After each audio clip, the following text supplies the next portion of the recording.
All right, good evening. Welcome to the Corning Museum of Glass and our Amphitheater Hot Shop. We have a guest artist. We have Catherine Labonté. How about a big round of applause? A glass artist from Montreal, and she'll be making her famous cartoon glass sculptures, glass animals. So has anyone seen them? The animals that are out in the gift shop? Or the museum shop? Not the gift shop, the museum shop. So she'll be making these, one of the penguins. So they're super cute, and you can see they're going to be very complicated. We've got a whole team of people. We have Patrick over here at the main bench. Yeah, you can give him a big round of applause.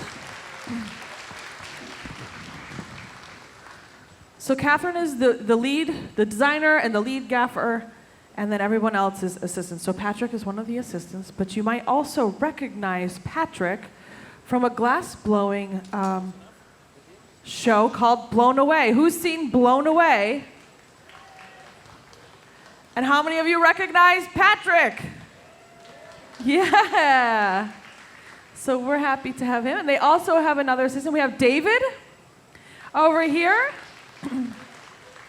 He'll be assisting as well. And then we have our team, our home team. We have Dane Jack. He's over here in the purple. And Katie Hubbs. They'll be helping out as well. I am also free to help, so feel free to if you need any extra help, let me know. My name is Catherine, but I'm here for you. If you have any questions, you can shout them right out. If you're at home watching, welcome. And if you have any questions at home, Amanda here will help us answer some of those questions as well. So they started because they don't want us to be here till 10 o'clock. Catherine has made one of these penguins before, and she knows that they don't take a short period of time. They're very complex. There's a lot of parts. We got eyeballs. And this is a drawing. The drawing you see up there, that's true to scale. So that's the size we're going to be making. So it is a fairly large piece of glass, and so Catherine said she wanted to start a little earlier, so we weren't here till 10 o'clock.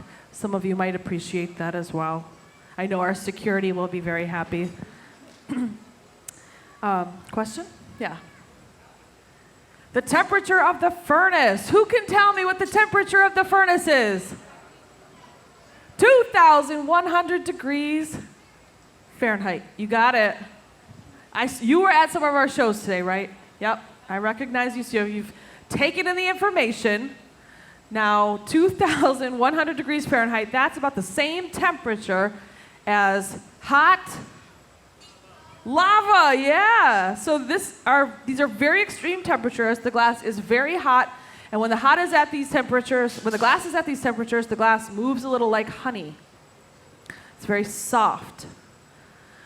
All right, so it looks like Patrick picked up a little bit of black color bar. This will be for the body of the penguin. Now they're making a black and white penguin, which is very beautiful, but it can be very tricky. When we work with black and white colors, the reason it's so tricky is because black is a very soft color and white is a stiffer color. So the black absorbs more heat, making it move around a little quicker, and the white reflects the heat, making it stay colder longer.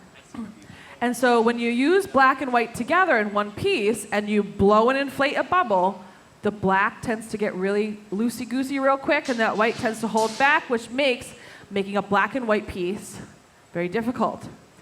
Now, we have a lot of experience here on stage, and they know these facts. So what they've chosen to do is pick up a bar of black color called Duro color. The Duro color is very stiff. So although it is black, it's made to be very stiff. It's meant to hold its shape and not get as hot as the regular soft black.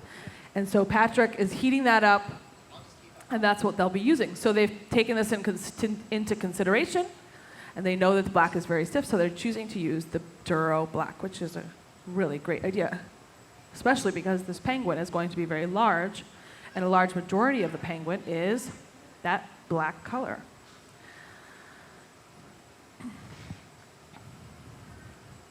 So he's heating that up. That black color, it looks orange because it is so hot. You got it. So they're going to melt this in, get everything running nice and hot, and then they'll start a bubble in the glass. So they're very busy over here. They're making the eyes. They're making the eyes ahead of time. I'm pretty sure they'll probably make the feet, the beak. Oh, here, look, here we have a penguin. How cute is that? If you would like to take this penguin home, that is very possible because it's for sale, I think. Is this for sale? This is for sale. You can adopt it today. There's little ones too. And it's quite adorable. Look at it. It's so cute. How much is the penguin? Hey, Megan, how much is the penguin? Well, this is the fun part. You get to pick it up and lift it and look at the bottom. $2,000. So if you really love this. Now you're going to see, this is the thing. You walk into a gallery and you see the glass and you see the price on the glass. And you're like, why is that so expensive? What you're going to see here, do you see how many people we have on the stage? Yeah. Do you see the furnace? It's kept on 24 hours a day. And then how much experience, Patrick, you've been blowing glass for how many years? 27 years. What about you, Catherine? 20 years. So you can see we've got a ton of experience. So you can't make this penguin on your first day of glassmaking, on your second day of glassmaking, or probably even your 10th year of glassmaking. You have to build these skills over many years. So what we're going to account for is the color, the teamwork, because you're going to see a lot of teamwork, and you're going to see just how difficult this process really is and why Mr. Penguin over there costs what he does. I did hear that there is some smaller penguins. They're probably still a little pricey, but you will see with the experience. You're paying for masterpieces here. You'll see just how difficult this really is. The small ones are a bargain, we said. What are our small ones? 162, that's not bad. Yeah, nice, this size, that's a good size piece of glass, and that's a good price for a size that piece for well-known glassmakers as well. So if you feel like you need to take one of these penguins, that is very possible today. She's got all sorts of other animals. I've seen elephants, dogs, cats, mice. They're so cute. They have these eyes that pop right out of their head. I was reading a little bit about Catherine's work, and she said she was very inspired by cartoons. And so she's going to take those cartoons and make these beautiful glass sculptures. So this is the eyeball. You can see the scale here. The eyeball is a very large eyeball. She made the first one, then she measured it so she could match the second eyeball. And so this will be the eyeballs will be even-sized. She shapes the glass right in the palm of her hand using the local newspaper. Folded up, soaked in water, and it's one of our favorite tools because that's really the only way we can shape our glass with our hands. Now, they've got the black Duro. Now, black Duro is so stiff that they probably don't, is that why you don't want to use it for the whole piece? It's because it is so stiff that we want to add a little bit. So they're going to add a little bit of just the regular soft black over top. So the stiffer black underneath, or the Duro, will kind of hold everything together. But then we're going to need a little bit more black because we need it to be very dense so we don't see through the penguin. If we don't add enough color, we can see right through the penguin. And so we're going to add some more of that softer black on top to build up the amount of color that we need. So here's the first eye, the second eye. They're going to flip this around. So Catherine cools that jack line. And with a light tap, it pops right off. Feel free that anytime they break the glass and it doesn't hit the floor to give them a big round of applause. Because as we know, well, we know as glass makers, or if you've seen a demonstration today, you know that glass is very fragile and it will crack and break and it will go wrong at any moment. And so anytime the glass is on the pipe and off the floor, we're pretty happy about it. All right, so they're gonna overlay some color over here. So Patrick's got the Duro black. Dane's gonna bring over the hot soft black, and they'll let it drip right onto the bubble. And then we call this a color overlay. So they're going to push the glass all the way around the color.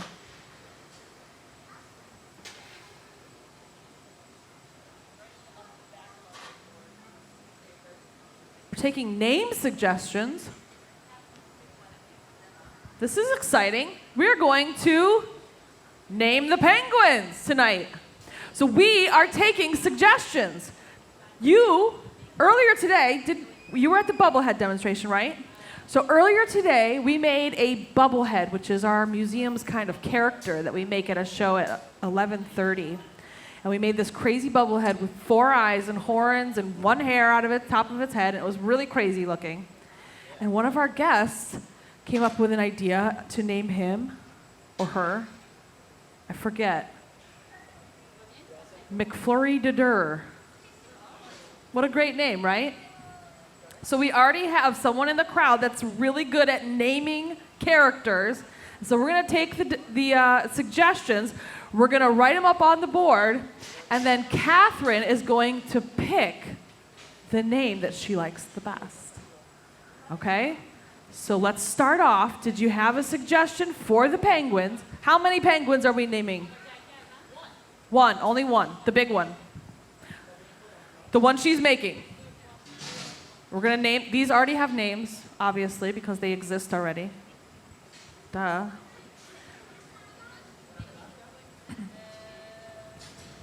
The one she's making is going to the Chemung County SPCA. So keep that in mind. It's going to the Chemung County SPCA. We have the penguin, and as we start adding the eyes and the feet and it comes to life, we're going to come up with some names. But does anyone have a name? He's ready. What do we got? Chili Churchill? Chili Churchill. Okay, Sir Chili Churchill. We'll write it up on the board. Okay, Amanda's got a Sharpie. Sharpie? No Sharpies. We don't want a permanent marker.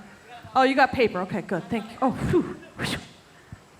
We don't want permanent marker on our whiteboard. We've made that mistake many times. Okay.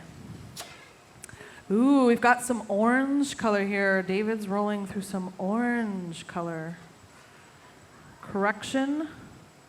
Corn yellow. Correction, this is not orange, this is corn yellow. So we buy our color from a handful of companies. This particular corn yellow comes from Reichenbach in Germany. And so they've named it corn yellow. And it's a nice orange color. This might be a future occupation for you, coming up with different names for colors, seeing as how you like to name lots of different things. You come up with a lot of creative ideas. So some of the colors, I'll name off some of the colors over here. We've got corn yellow, we've got coral red, strawberry, fire red, May green, Rosetta green, granny apple green, lots of different colors. They all have different names and they all have numbers. But there's tons of colors to choose from. And so for the feet, they're using corn yellow, which looks nice and orange. Ooh, here's a little guy. So cute. I love how Catherine makes these bulging cartoon eyes. It gives them so much character. All right, so they've got the black. And because, oh, look, Catherine's gonna squish the glass. Oop. She's got this special paddle to squeeze and press the glass. So she's making it thin for the foot. Glass is pretty soft when it's hot, so you can squeeze it, you can pinch it, you can pull it, twist it, blow it up.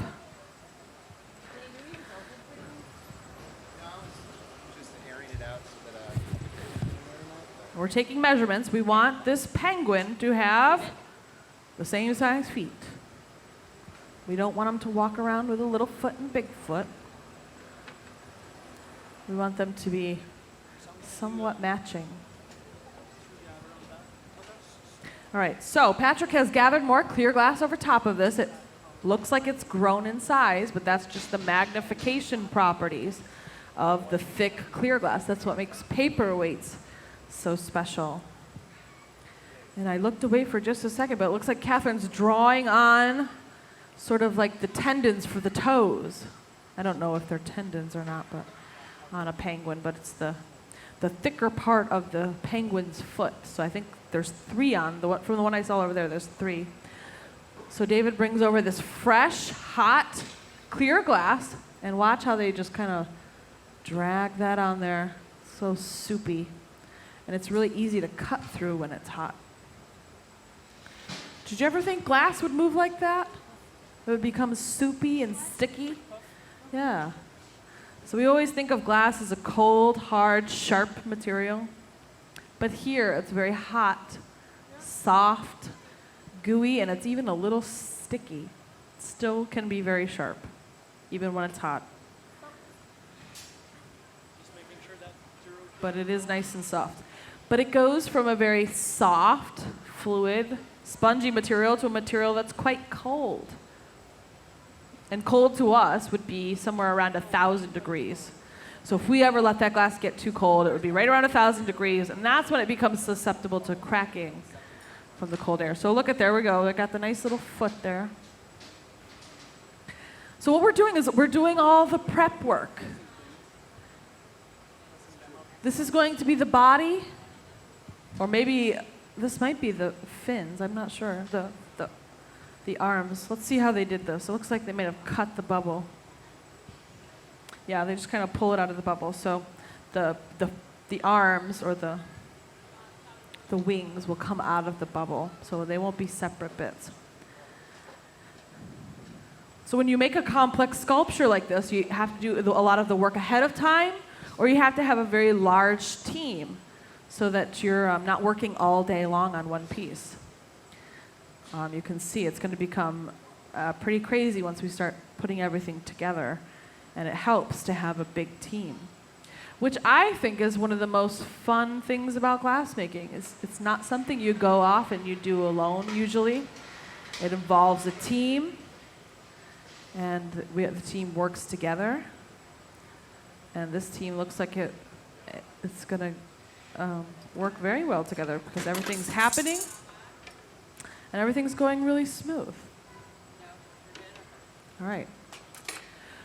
So Catherine's pulling out the webbed feet for the penguin with the tweezers. See, she pulls with both tweezers. It's tricky because you got to keep the glass turning at all times, or else gravity will take over and pull it towards the floor. And so we've got ways when we're sculpting glass, you can let it fall off center and then fall back on center. And you can pull and stretch. We got another name? Chili Dilly, from an at-home viewer, has put Chili Dilly into the running. All right, it looks like we've got another name. I'm going to come out here so I can hear better. So have you ever heard of that game called Telephone, where somebody tells you something and you hear something different and then a different name? We don't want that to happen. What do you think? What's that? Onyx the penguin. I love it. Nice. Yeah, high five. Oh, we got another one. Funk with a K. Funk with a K. Schmunk. Hold on.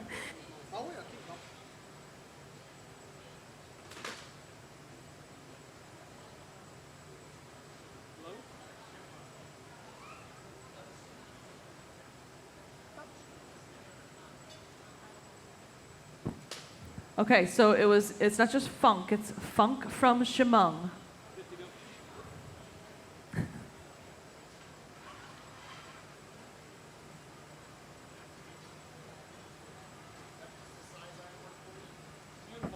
And Chemung's Igloo? Chemung's Igloo. That's a name. You can write that one down. You got it? Chemung's Igloo. Oh, the Pitts. Are you from Pittsburgh? Awesome. We've got some guests from Pittsburgh, and the Pittsburgh Penguins mascot is named Igloo. So this is Chemung the Igloo. Chemung the Igloo.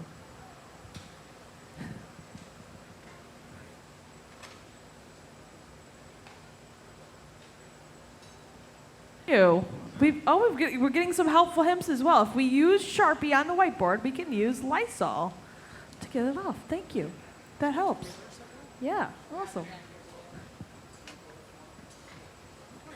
Good. Okay. Do we have a question or a name?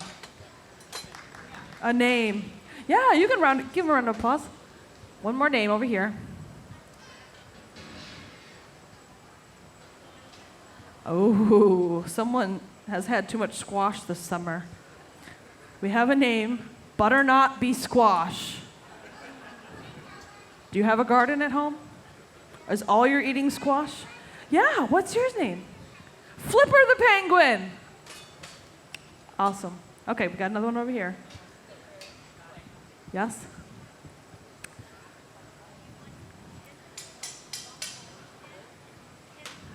Okay.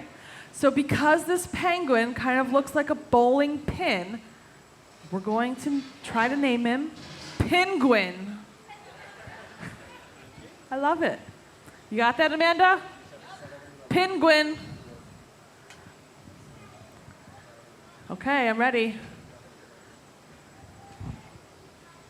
Flippy Floppy. That's fun.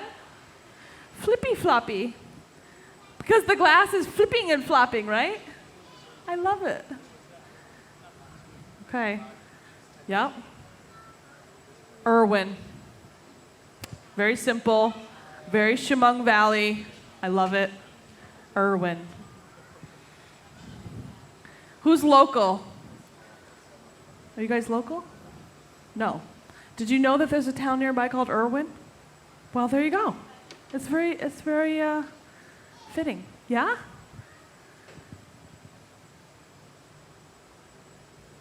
Tiao. Tiao Tiao. Tiao. Tiao. Tiao Tiao. In Mandarin? In Mandarin, Tiao Tiao means jump. Jump, jump. Jump, jump. I love it. Shay Shay.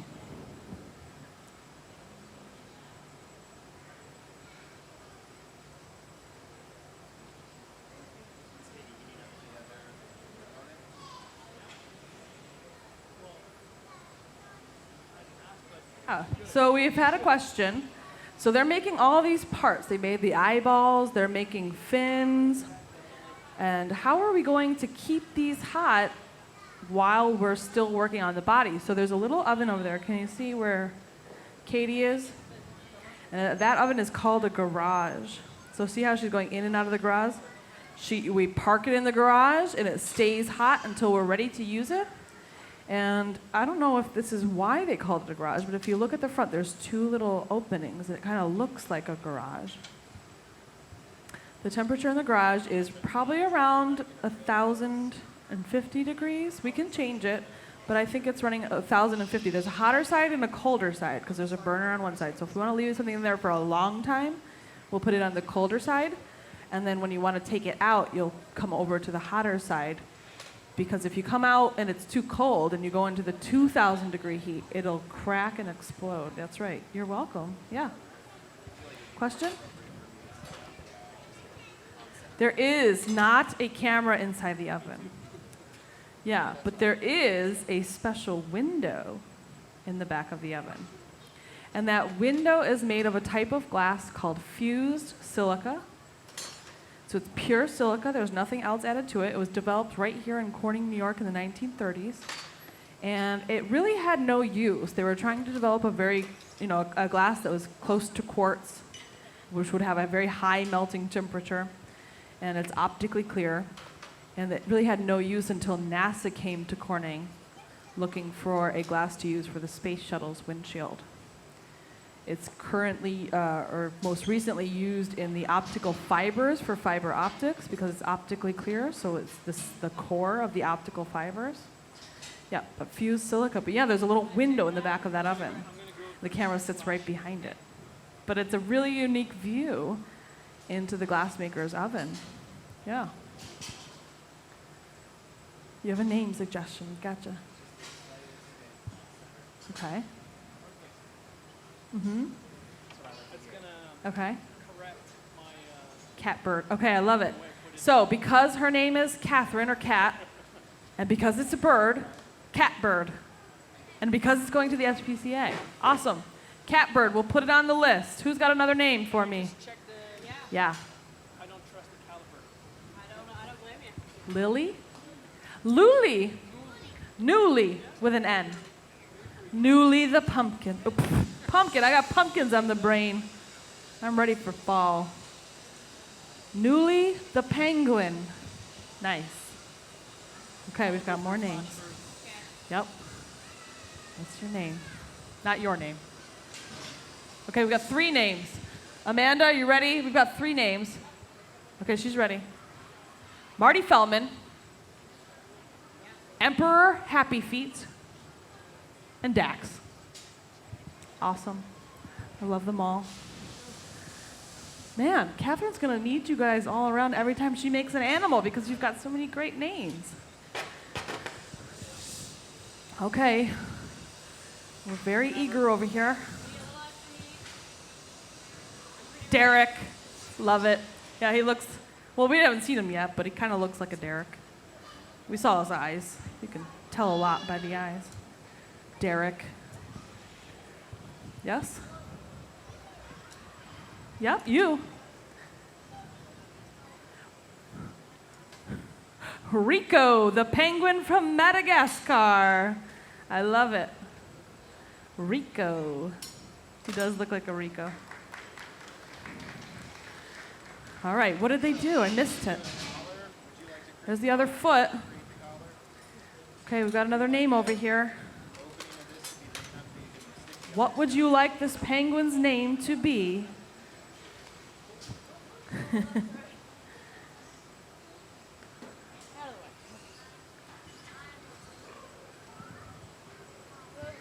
Groot? Yep, Groot. There we go. And his sister wants Carlo? Carlo. Ooh, Carlo. It means he's cold in Hebrew. Awesome. Yeah, I bet he is cold. Penguins are usually cold, so that's a good name. Wow, such great names. Anybody else? Don't worry, this is not the last call. Okay, what's your name? Huh? Not your name, sorry. I keep saying, what's your name? That's very confusing. Okay, good. That's all I wanted. Weeble wobble. I love it. Weebles wobble, but they don't fall over, right? So hopefully this penguin doesn't weeble wobble. That's the tricky part about making glass, is making it stand up. Because when you're making it, it's on the end of a pipe. And so you're turning it, and you never know if it's going to stand up until you have to stand it up, which is after you break it off the pipe, which can be pretty tricky. All right. All right, if you have any other names, let me know. I'll come around. I'm going to come back down here and see what they're doing. And see, they've got another foot in the making. Patrick's applied the white color for the belly, right? I think. Yeah? You have 2. Okay. What's the second one? Aaron. And Brian. Burr, because he's so cold. Brian. And Aaron. Aaron. Gotcha. Nice. Yes. Mr. Waddles. Yeah? Willie or Billy? Willie the penguin. Nice, awesome. Yes? One last time, I'll start focusing. Mighty penguin, because he is a mighty penguin. That's for sure.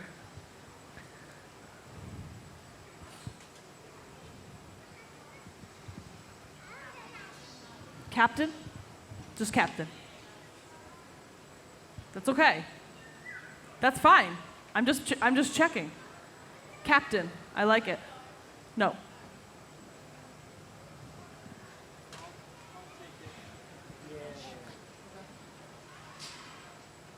Captain Chili. Good one, right? Yeah? Corning Win. Like Corning Penguin. Corning Win. I like it. That's unique. Very cool. Yeah.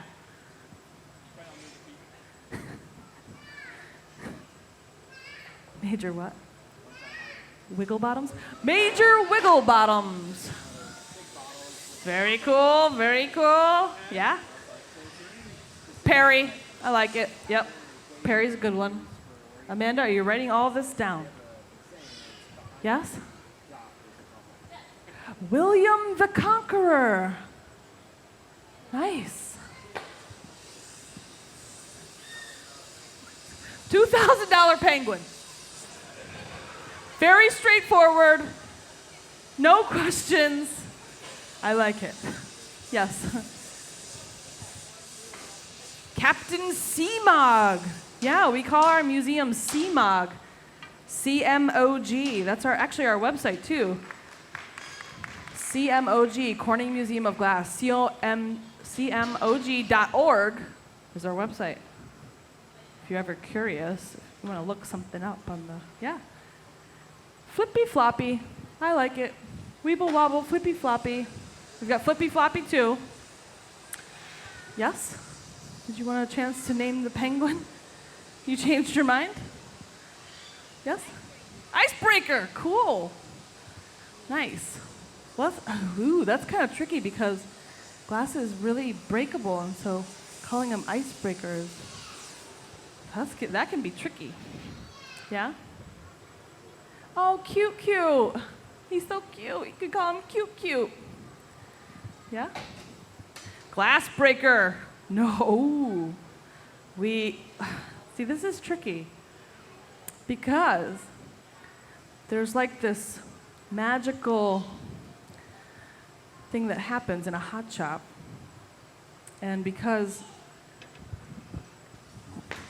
if you talk about something and say how beautiful it is when you're making it, this is like a superstition. So if you make this bowl and it's the most beautiful bowl we've made and you're watching it being made and you say, oh, this is so beautiful, it never makes it into the oven. It always breaks. So we always try to not talk about how beautiful.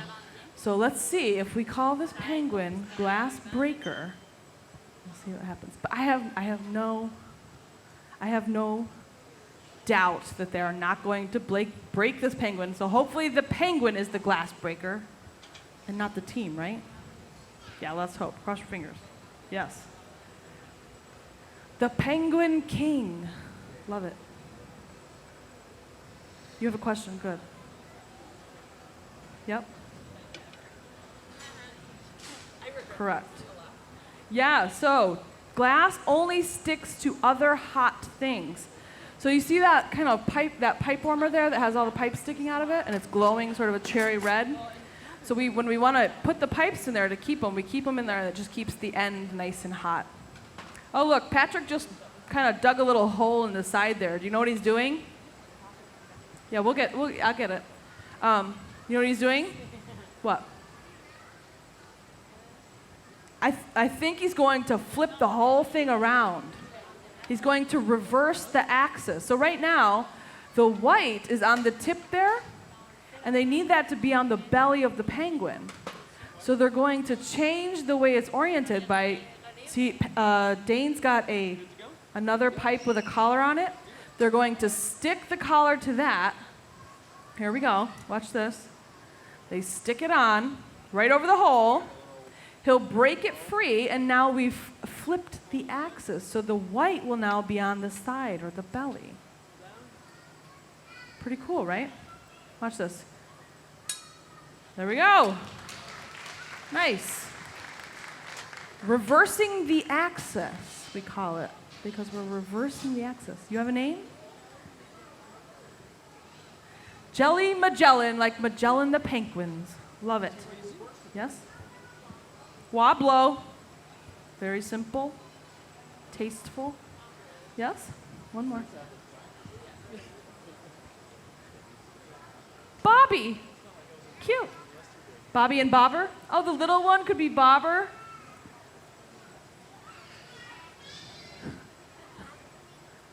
Oh, the actual name is Bopper. Cool. I like it.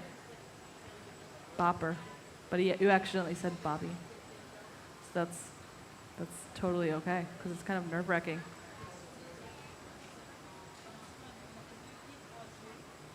Yeah, Bopper. Yeah, I like that name. Cool. You don't want to tell me? I'm right here. I sat in the crowd right behind someone who said, I don't want to tell her what my name is. And I said, I'm right here. Okay, so the name Bopper means his eyes are popping out, like Popper, like eye bopper. I know, isn't that cute? Because his eyes are like a cartoon, right? Yeah, so Catherine's inspired by all these cartoon kind of animals, and so because his eyes are popping out of his head, it makes him look very silly like a cartoon. Whoa. I hope they don't pop out onto the ground. But they look like they're going to, so it makes them look silly. I get it. You sure you don't want to tell me? Yeah. Well, if you change your mind, you let me know. All right, so they reversed the axis. They've made the feet. They've made the popping eyes for Bopper. Maybe his name is Bopper. We don't know yet. So it's tricky working on a blowpipe because you have to make this thing and it's kind of on the side. So by flipping the axis, the belly is now on the side, and now they can stretch it out like a bowling pin. They can now get it hot and stretch it out to give it that shape. You got a name? Oreo. Yep. Black and white Oreo. Yep. Yep. That works. Two gathers over this? That came from the internet. Yes, we do. Oh. Oh, I don't know this Richard penguin. Patrick, because he's the one making big pieces. Flubber? I know. I Flubber? can always make this size, Yeah. you know, the small size. This is my size. Yep. But I love making big pieces. But Way up there. Do you want to shout it out, or do you want me to run up there? I feel like I should have gotten that. Okay, come up there. Okay. This is not something we want to be shouting.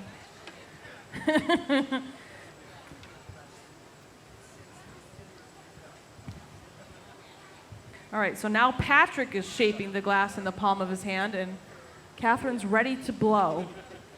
Because the way we shape this penguin's body is by blowing through the end of the pipe and inflating the bubble. So this is a bubble. So she's ready to blow and inflate the bubble. Go 3 more times, it should be there.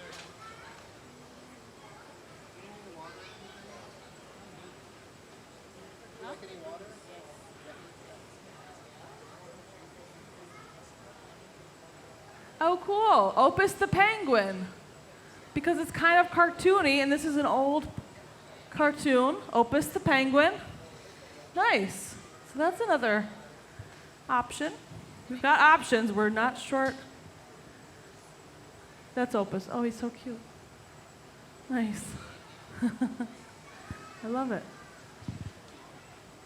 Yeah. Tuxedo Tim. He's always ready for a fancy affair because he's always wearing his finest black and white tuxedo. That it? There was somebody else up here. Who was it? Yeah?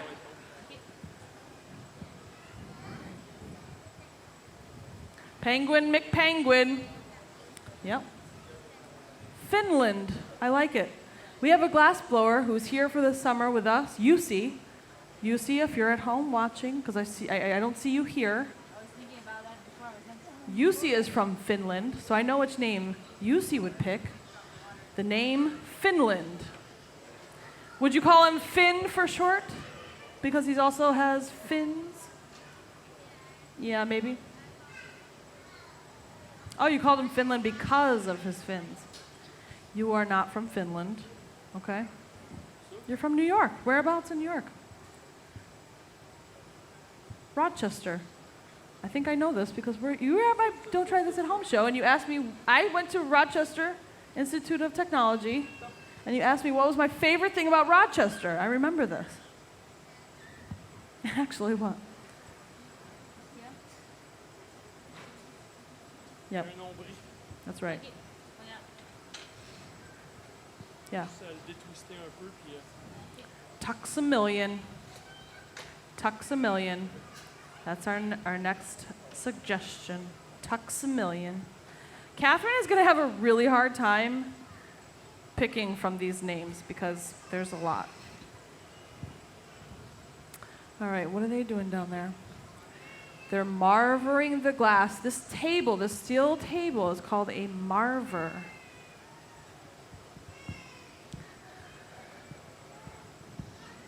The very first marvers were made of marble. You heading out? Thanks for coming. Yeah? You got more names? La proportion, il a l'air bien pour le. je veux juste le détwister un peu. Hein. Danquin? Danquin. Yeah? Un dernier coup, puis Captain Cook from Popper's Penguins? Oh, the book? Cool. Ice. King of the ice? Yes, the penguin is the king of the ice. King of the iceberg. Yeah? Penny. Cool. There was a penguin named Penny, right? Was that a character? We had Penny. Oh, no, that's another character. I'm getting sidetracked. Do you see Catherine blowing through the end of the pipe? How hard do you think Catherine has to blow to inflate the hot glass? Hard or soft? I heard some hard and some soft. Who thinks hard? You weren't at the Don't Try This at Home show, were you? Who thinks soft? Yeah, this glass is so soft that she doesn't have to blow very hard at all. She blows very soft and the glass blows up nice and easy. Now they're cooling it off. See them blowing on it with the cold, compressed air? This is enough glass to make a pretty small penguin. So I don't know for sure. David, are they going to gather over this? C'est un peu d'eau. Dane? Twice? Wow. Okay, they're going to gather over this twice. You know what that means?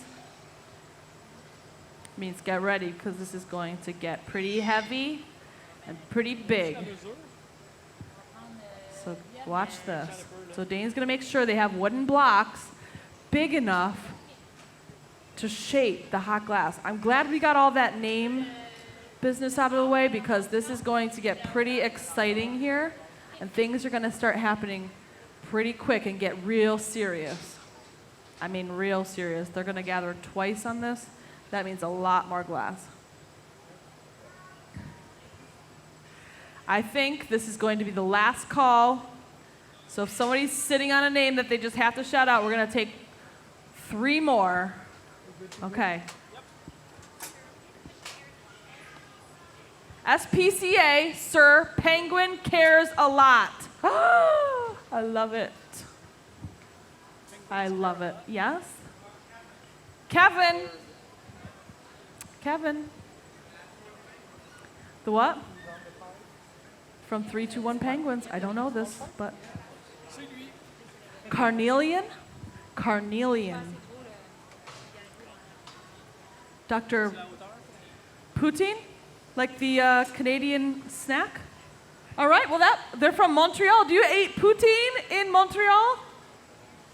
Yes, they do. So it's Dr. Poutine. Very cool. Do you like poutine? Of course. Who doesn't like French fries and gravy and cheese and what else? Everything you can imagine? Put it on there, yep. Who's had poutine? Do you like it? Yes, they love it. And, okay. I think we're going to have to call it at that. We've got a long list. If we add any more to the list, I think we'll be here all night. So now we're going to watch the glass blowing. And now we're all thinking about poutine and what's for dinner. Right? Yeah.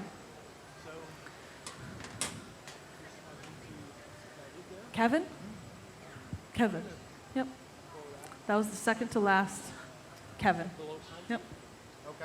Right before Dr. Poutine, there was Kevin in the running up.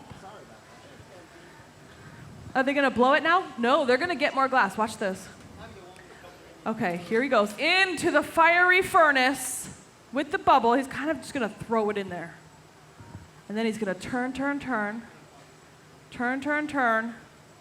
and watch what he comes out with. Like what? Like the wheels on the bus. Turn. Look at this. There we go. Now he's going to drip it off. He drips off the hot glass. Isn't that cool? Did you ever think glass would drip like that? It's hard to imagine because they're keeping the pipes turning so evenly that it doesn't drip off. So that's the only reason the glass isn't dripping off now, is because he's keeping the pipe turning, keeping it on center. Now he's going to shape it with a wooden scoop tool called a block. The block is soaked in water, and so the glass glides along on a thin layer of steam. Same thing with this this newspaper pad. He shapes the glass right in the palm of his hand. 2,000 degrees in the palm of his hand. The only thing in between, the Corning leader, our local newspaper. It's the best newspaper in the world for shaping hot glass in Corning. Ooh, Catherine's got some cork paddles. These paddles are made of cork, like you would cork a bottle with, or that you would use for a cork board. Cork is really nice to shape glass because you can kind of squeeze it and you won't scratch it or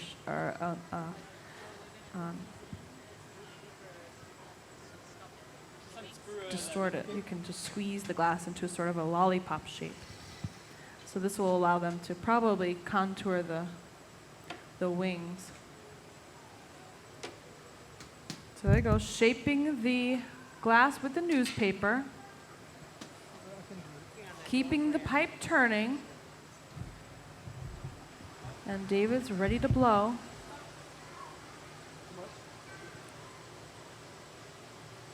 See it getting bigger? So he's blowing, and he only blows as hard as Patrick asks him to. So Patrick will say blow hard, blow soft. He'll also say start blowing and stop blowing. So Patrick is the person in charge, the gaffer, the person sitting at the bench. Gaffer meaning the foreman on the team, or basically the person that's calling the shots. So in movie credits, you'll see the term gaffer, and that's the person that's in charge of the lighting design. So there's no glass blower in the credits and the movie set, but there is a person in charge of the lighting design. So here in the hot shop, it's the person in charge of the team. They make all the decisions, call all the shots. Yeah.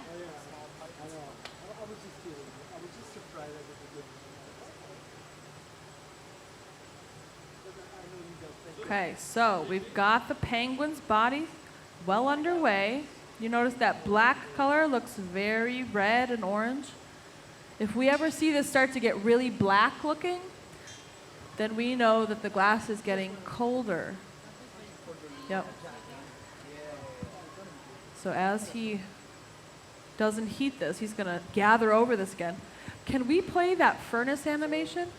You won't be able to see what's going on inside the furnace as he gathers, but we have a lovely animation. Can we play that now? There's our furnace. There's a big ceramic crucible that holds about 1,000 pounds of clear glass.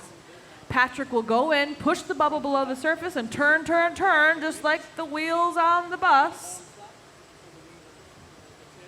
Gather out some of more of that molten material. All right, they're getting ready. The most important thing to do is cool off the pipe. Because yes, the pipe does get hot. People ask all the time, does the pipe get hot? It most certainly does. And so David is actually over there in a trough of cold water cooling off the pipe. We call that a pipe cooler. And that allows us to get a nice wide grip on the pipe so we're not holding it like a fishing pole. It'd be really hard to hold that much glass if we held it way back in the colder area, but by cooling it off, we can get a nice stable grip on the pipe. Now, they're having a team powwow. This is the best time to do it because after this, after we gather the glass, it's going to be go, go, go. So they're having a little team powwow, making sure they have all the tools ready because here we go. He goes back in for the fresh gather. The fresh gather. There he goes. Pushes it in there.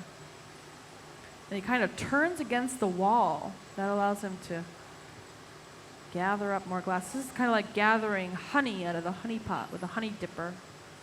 And comes out, look at it drip right off.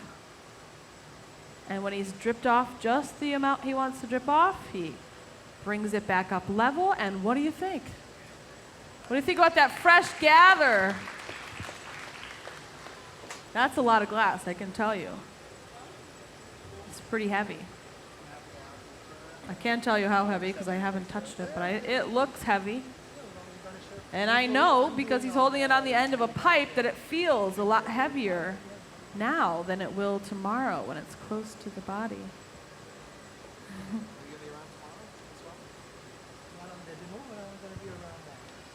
Gravity is also one of our favorite tools. So every now and then you kind of see him kind of dip it up like this. And the glass starts to fall off the end of the pipe.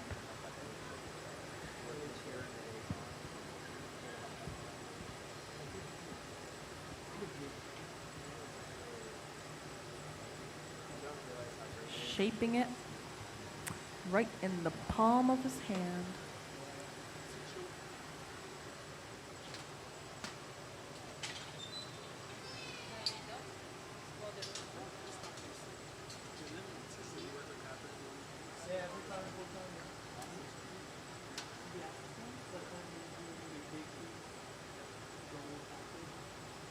All right, so they're in their reheating oven. This is also called a glory hole. But it allows us to reheat the glass after it's been removed from the furnace.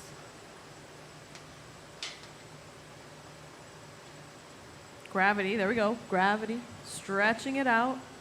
Takes a lot of control to do that because you saw he held it at the same angle over here and you saw all the glass drip off. So he has to know just how hot to get the glass to get it to drip right off.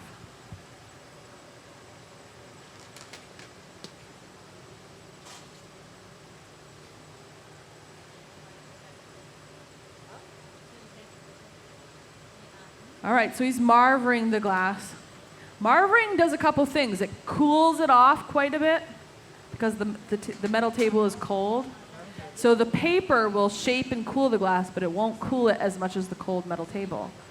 And so they want to cool this off because they're going to blow into it. But more importantly, the tip of that bubble, it's the first thing in the oven, in the glory hole, and the last thing out. So it's always the hottest part of the piece. And so if you don't cool that off and you blow, it could always become too thin there at the top. And so they always cool that off before they blow into it so they can keep that nice thickness at the top. Because we don't want to like blow the bubble right through the head. And then they wouldn't have a head anymore. It would be blown away, just like the show. How many of you are going to go home and watch the show Blown Away? And you can say, I saw Patrick work live at the Corning Museum of Glass. It's a fun show. They have all these challenges. So it's kind of like any competition reality show where they have, you know, they had about 10 glassmakers. And each episode, they got a new challenge. And so over here, on the wall over here, we have pieces from each of the contestants.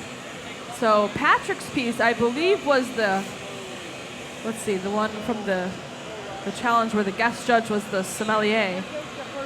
Yeah. Patrick, over here, it's the wine glass and the decanter. So for that challenge, they had the guest judge, who was a sommelier, and they had to create a vessel that would hold wine. And so that's the piece we have from Patrick over here from the show Blown Away. And so it's a really beautiful piece, a nice wine glass and a beautiful decanter. So you can check that out as well.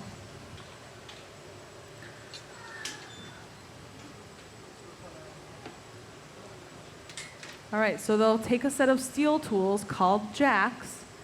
These are probably the glassmaker's most important tool. It's the tool you'll see wherever you go in the world. If you go to a glass shop, you'll see a set of these steel tools or jacks. And these jacks were used by the early Roman glassmakers.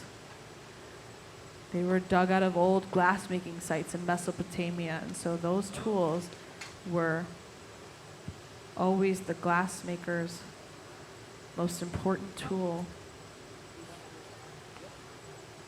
Katie is shielding Patrick's arm. That's a lot of glass, and it's throwing off a lot of heat. And so Katie was just shielding Patrick's arm. He also has a sleeve on. They have a measurement of the height of the penguin.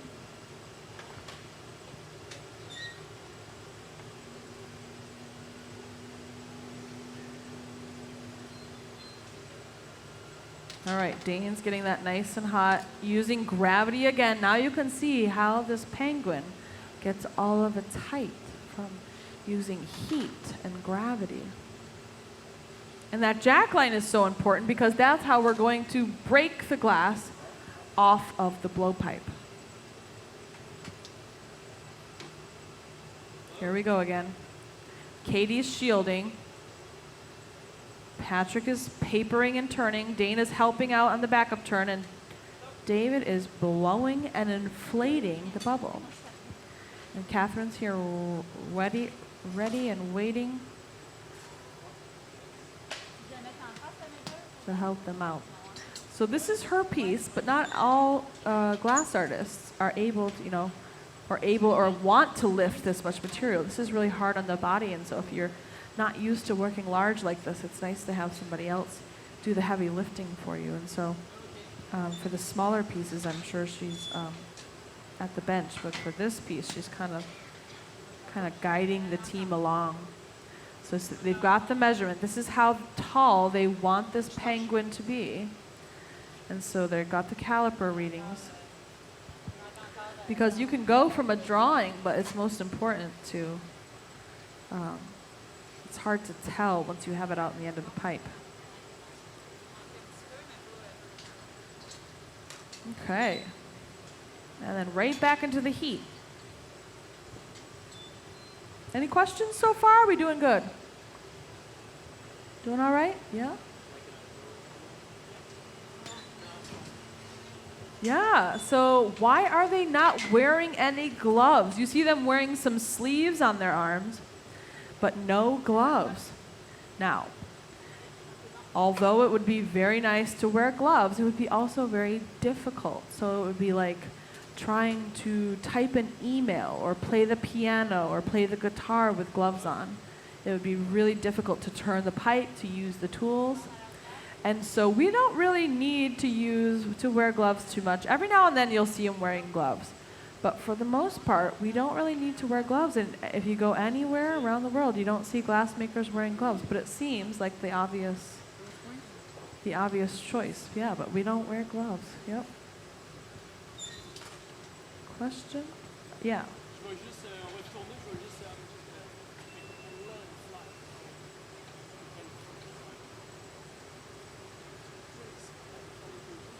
fly. Okay.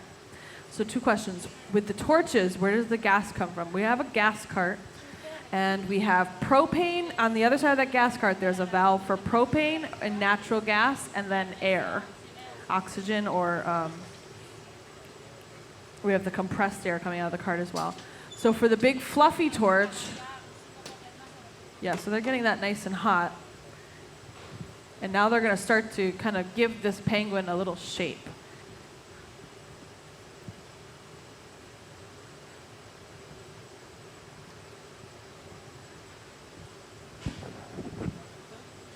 So for our fluffy torch, which is the big one that's kind of like the weed burner, that's propane.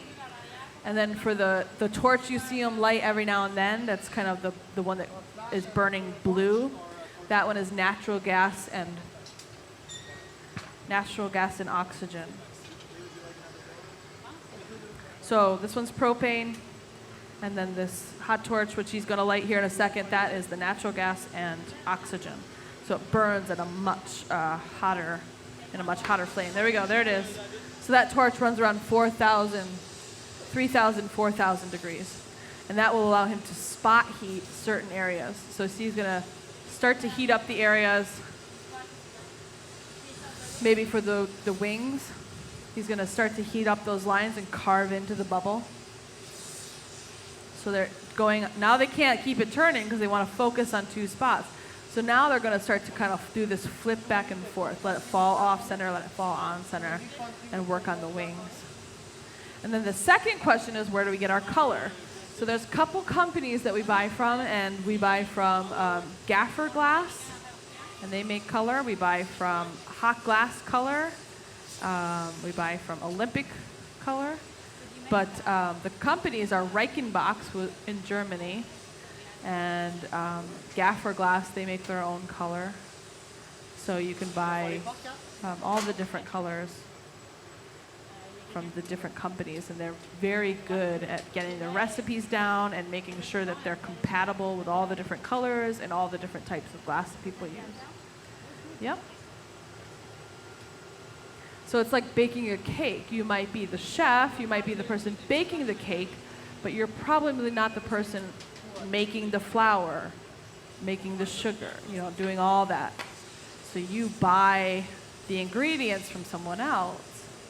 There are glass makers that make their own color, but usually we leave that to someone else because they're very good at it. Yeah?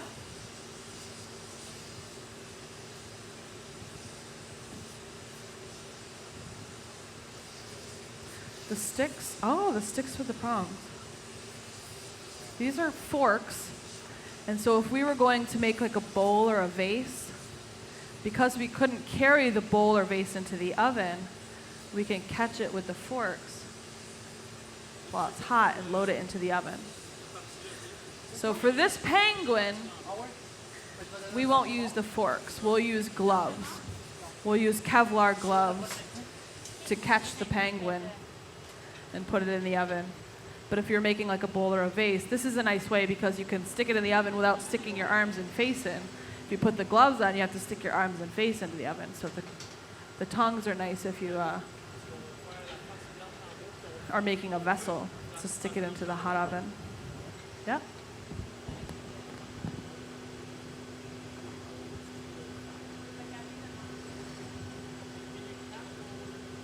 Oh, look, we have some got a little dog or a little wolf. Got a little bunny. See this little bunny is so cute. A little kitty cat. So you can buy a little piece of Catherine's as well. And these are 24.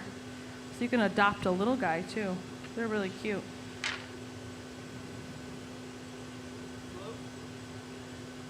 But for a demonstration like this, we want to go all out and make a really large penguin. Yeah?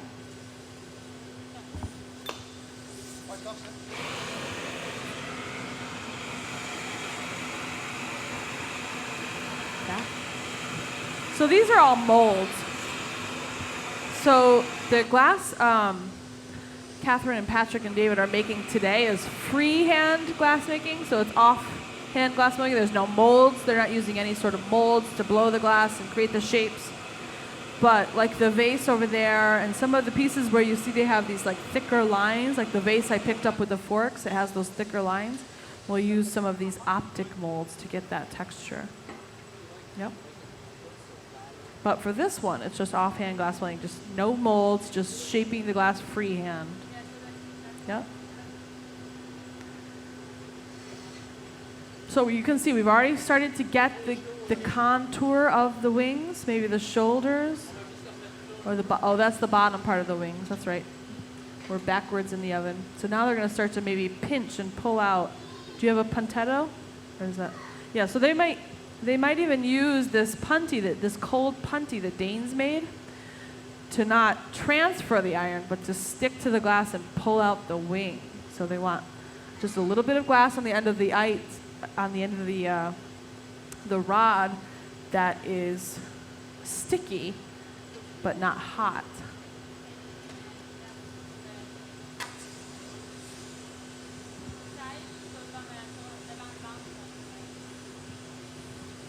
Is anyone from Montreal here today? Oh, we've got a couple. Nice. Welcome.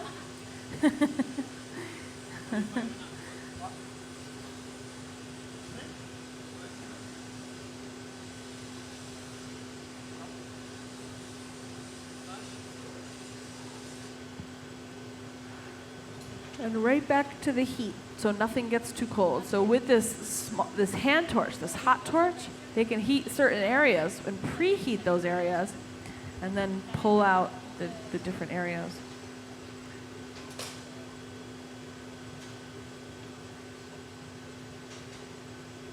And then using those cork paddles as well to shape and contour the glass. That's why the cork is so nice, because they can really carve into the glass without scratching it or marking it up too much. If you used metal, sometimes the metal will kind of leave a chill mark on the glass. Or if you use wood, it could leave burn marks in the glass. So the cork is really nice. And Catherine right now, she's heating up that, what we call the moil. It's the glass that's on the pipe. And we don't want that to get too cold, because if that gets too cold, it'll start to pop apart. And that's really the only thing holding this penguin on the blowpipe. And so we really want to make sure that that stays nice and hot. So when we're outside of the oven, spending a lot of time heating certain other areas, we keep a fluffy torch on that moil.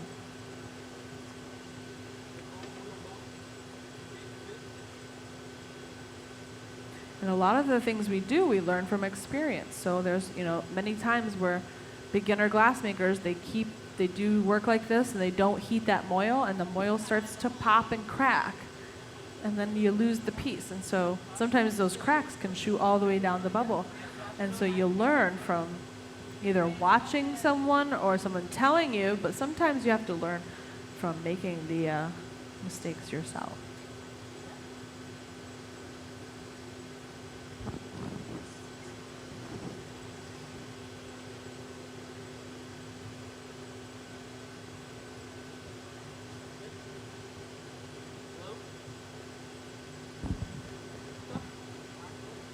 So Katie's also there, she can cap the pipe, which will keep the bubble intact, and won't collapse the bubble as they shape it. But she can also blow and inflate the bubble as they're working.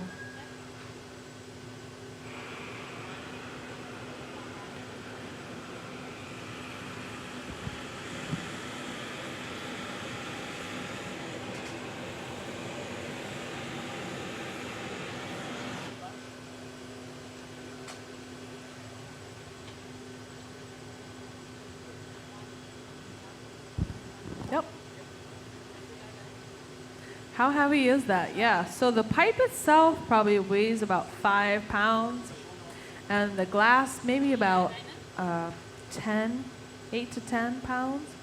But like I said, if you pick up something heavy, like this mold, if I hold this mold right here, it's not too heavy, it's kind of manageable. But if I hold this mold way out here, then I can feel it. I can feel how heavy it is, and so it's going to feel a lot heavier today out on the end of that pipe and having to cart it around and pick it up and move it and keep it turning. So it's going to feel a lot heavier right now than it will tomorrow when we can hold it in our hands. But it is a good amount of glass, so it's pretty heavy. Yep.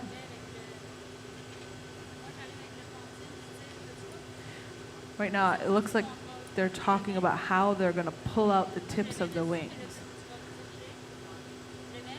They're speaking French, so I have no idea what they're saying. But I can see by the movements, they're pulling out the wing. I can tell, I can pick up on that. Glass making is very kind of, it's done pretty much the same all over the world. And so you could work with a glass artist that you didn't speak the same language. You could draw a picture or explain things in motions, showing different tools. And so you can work with,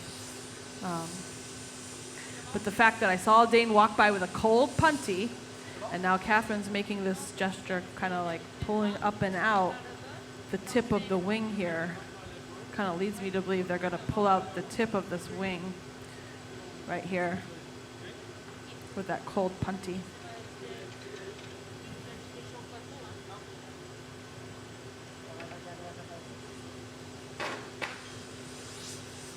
So they're keeping the cold punty in the garage. So even though they're keeping it in the oven, it is cold. And they're heating up the area they want to pull out. You can see it's glowing hotter than the rest. That black color has lost a lot of its orange glow, except for the area where we're concentrating it. So they said they're going to pull out the tip of the wing, and they might need a little puff. It's always good to have someone there ready to blow and puff instead of having to yell at them and have them come over and quickly puff. So it's always nice to have someone sitting there ready just in case. They might not need it, but if they do, Katie is ready. Okay, here they come. Catherine brings over the cold punty. Still hot though, because if it was really cold, like room temperature, it wouldn't stick. So it has to be a little bit hot, but it's not hot where it's moving or floppy. Watch this. This is pretty cool. They'll stick it on. They'll let it cool off a little bit, and then they'll slowly start to pull out the wing. Katie's going to blow a little bit. He said little puff. So Katie's blowing. Now they're blowing. Now that's not a little puff anymore. It's a nice big blow. And they'll cut it free. And just like that, we've got the wing. What do you think?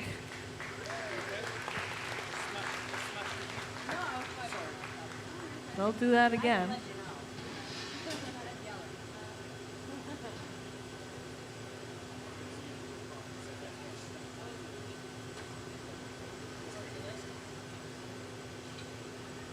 Okay, so there's the wing. The other way to do this is to add the wing on, and sometimes that can kind of look, and like the smaller ones, they've added the wing on. See this one? They've got an added bit for the wing, so you can add on the wing, but in this case, they've decided to pull it right out of the bubble, so it gives you a different look.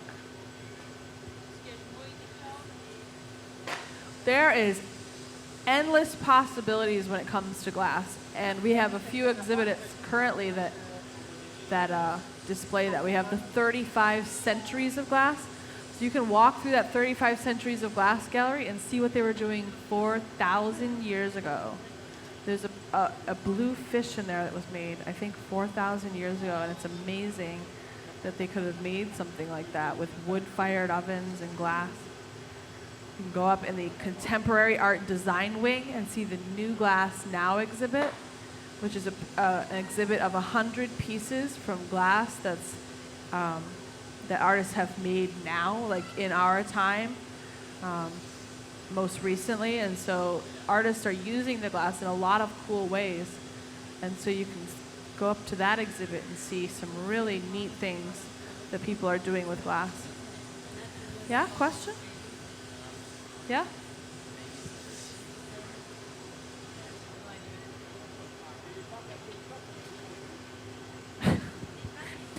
We have a question from the crowd.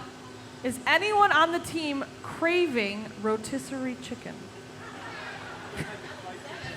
Now that you've said it, yeah. Now they want not fried chicken, rotisserie chicken, because they turn the pipe so much. You mean rotisserie penguin? Oh, no, we're not cooking the penguin. We're adopting the penguin. We are not cooking the penguin. We are not getting hungry. We want to take this penguin home, uncooked. But we do have to kind of cook it to make it. So I see where you're getting. Yep.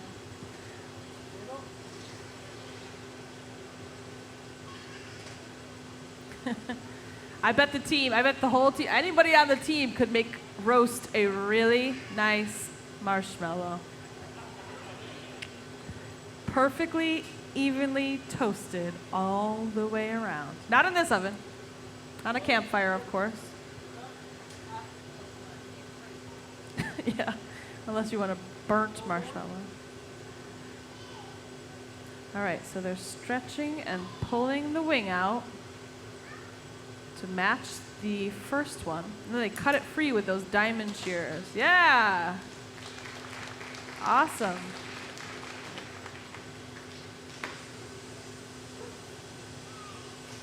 Now, it does cut the glass so it is sharp. So they use that little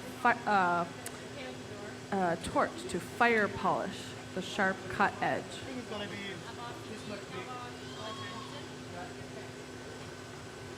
So they're going to carve in the wings. We've got the feet in the garage. We've got the eyes. Maybe the beak will be fresh. I don't know if they already have. It looks like the beak might be fresh. And then the mohawk.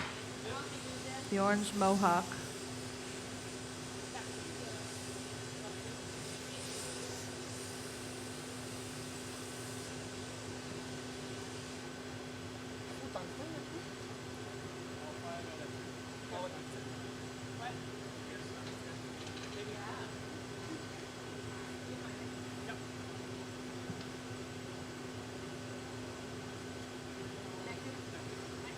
Did everyone have a good time at the museum today?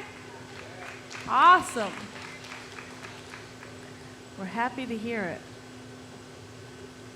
How's it going, Catherine? You happy with the shape? Awesome. He is very good. How long have you worked together?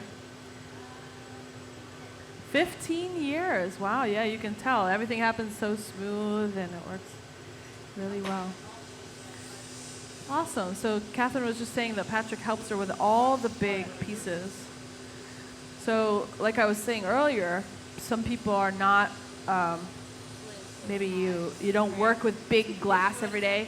If you work with big glass every day, hauling something like this around is pretty easy. But if you're used to making smaller work, so some of Catherine's pieces are like a little on the smaller side, they're not real heavy.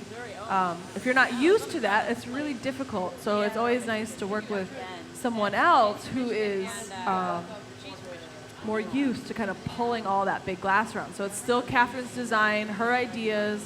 She makes all the calls, but Patrick is able to lift and manipulate the glass that's a little larger for her. So she said for about 15 years they've been working together.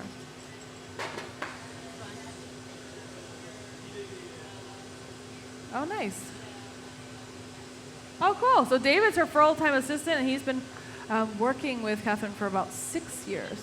So like we said, glass making is very much a team effort. And so You usually have an assistant, if not more. And so currently, David is her full-time assistant. She probably has some. They probably have somebody that comes. Maybe. Do you have part-time assistants as well? They probably have some other.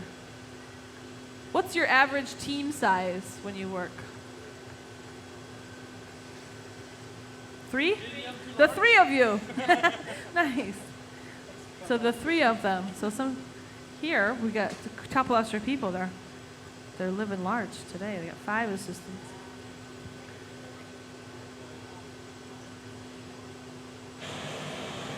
All right, we're just curious. I would like to know, how many of you adopted a glass pet today? 1, 2. Awesome. Very cool. How many of you are, oh, we've got more up here. Nice. One up here. Yeah. Did you all get a nice little cute glass pet? They're so nice because you don't have to take them out in the middle of the night, and you don't have to scoop the poop and all that. They just sit there, and they're so nice, and they don't bark back. They don't tug on the leash. Glass pets, I highly recommend adopting a glass pet. Are they on the website?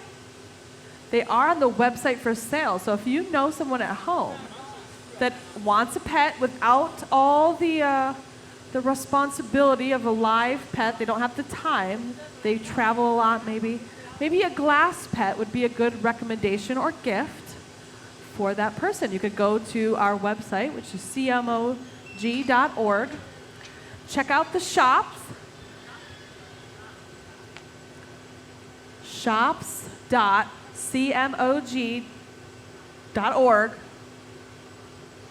You can buy your friend that glass pet, adopt a glass pet for your friend that they've always wanted.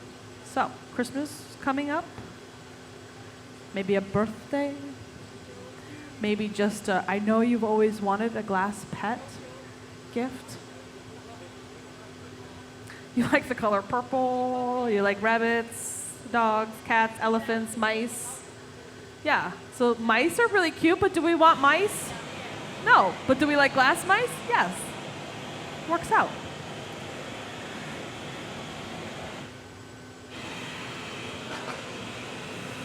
What's nice if you get one today is Catherine's here. You've seen their work.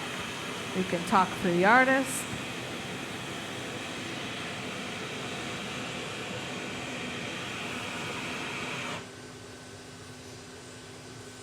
You can get your picture taken with her. That's the best part about adopting a glass pet today. Catherine's been here many times, and she's done many demos here at the museum throughout the years. So it's always fun to have the team come back. All right, they need some paddles, some wooden paddles. They've got wooden paddles and graphite paddles. So the paddle that Catherine is holding is made out of graphite. Graphite's nice because it doesn't catch on fire. It doesn't stick to the glass. The wood, it would catch right on fire, and it would also stick to the glass.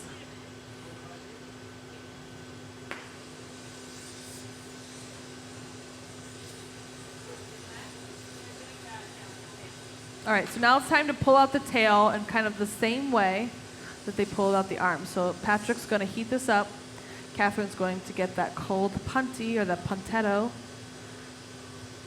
and pull. So when you're sculpting a glass bubble, it's a lot different than making sort of a vessel.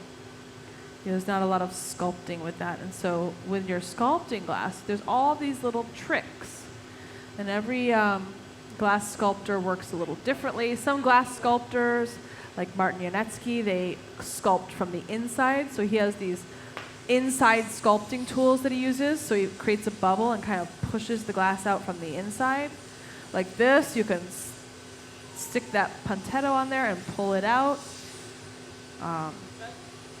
Lots of different ways to to sculpt this material. And so everybody's got different ways to do it. So it's always fun to watch new artists make all the different things that they make. Because this is what they do every day, and so they're very good at it. And so watching someone who's very good at what they do is really fun to watch.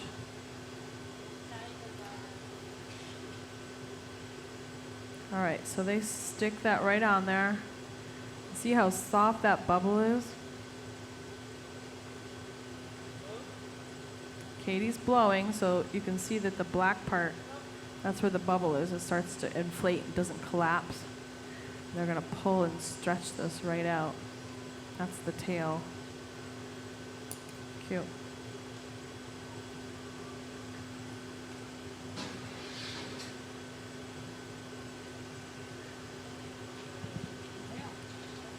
All right.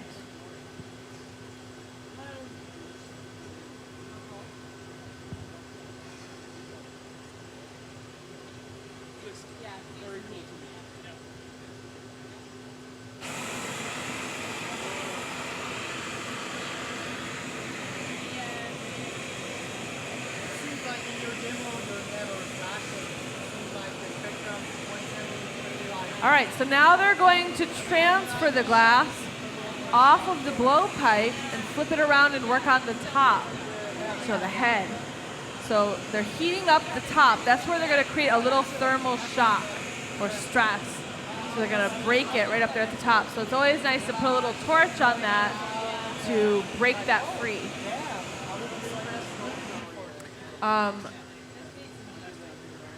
Patrick is talking with Dane about the size and shape of the punty. So this is going to be a transfer iron that they will flip the whole thing around with.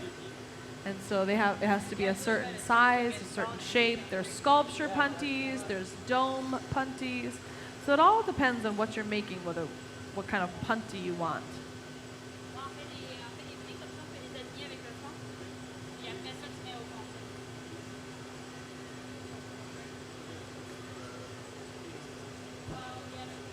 Or maybe they're going to add the feet. I'm not sure what they're up to. Maybe they probably add the feet before they punty it.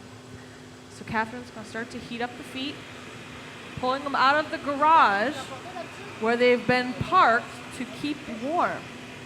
So she'll take them from the cold side of the garage to the hot side of the garage and then into the oven to start to get them nice and hot, nice and soft.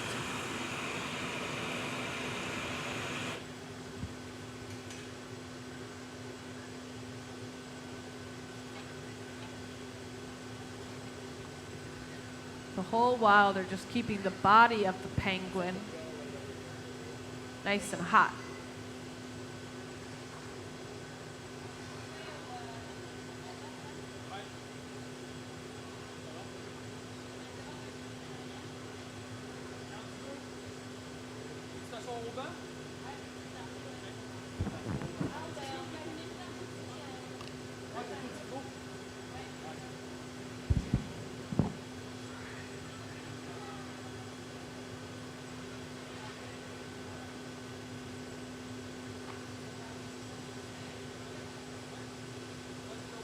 I like this little dog. He's so cute. Kind of looking right up at you.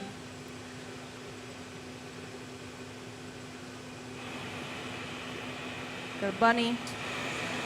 A little tail. A kitty cat. She's got all sorts of little animals. Ready to be adopted into the family.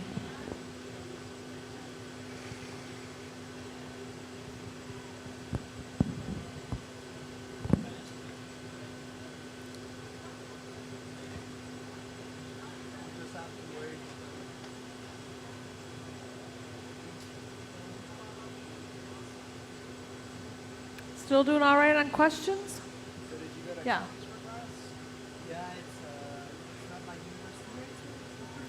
Yeah, the crucible of molten glass. Do we turn that off at night? We do not. We would turn that off if we were going to shut down for a long period of time, like a month or so. So let's say, we close a couple days out of the year. So we close, you know, Christmas Eve and Christmas Day. So it's 2 days. You'd think, why don't we just shut the furnace off? But it takes the furnace, that furnace that holds about 1,000 pounds of glass, it takes about 3 days to come down to room temperature and about 3 days to come back up. We want to turn it up nice and slow. And in the meantime, we have to empty out all the glass. And so we never shut this furnace off. We opened this hot shop back in 2015, and that furnace has been on the whole time. Yeah, so glass making is very much an expensive process. We get a nice fruit basket from Corning Natural Gas every year. I haven't seen the bill, but I know that they're probably pretty happy that we're here. All right, so there's 1 foot. See how they got nice and hot, nice and gooey? They stick it right on there, and with a light tap, it pops right off. Yeah. 1 foot. 1 beautiful penguin foot, pre-made. You can imagine we'd have to wait for them to make the foot, but since they're pre-made, all we have to do is stick it right on there.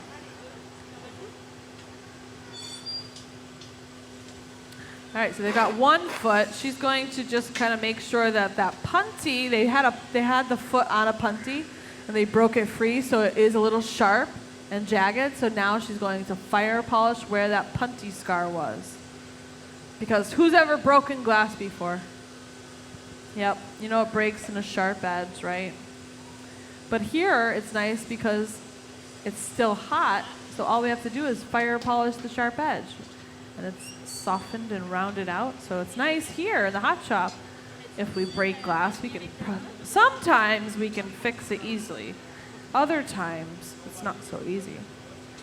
All right, so David's got the other foot. They're using that small hand torch to soften just the edge that they want to attach. Because the hotter the glass is, the more permanent of an attachment it'll be. So like the punty attachments, they're not as hot, so they break off really easily.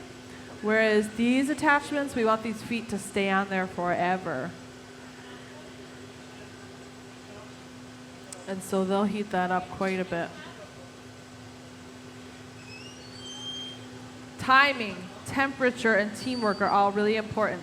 So this has to be done at the right time. So you can see Catherine's kind of going back and forth from the benches, telling them to flash and seeing when this is ready. Temperature, it has to be done at the right temperature, not only time, but temperature. And of course, teamwork is really, really important.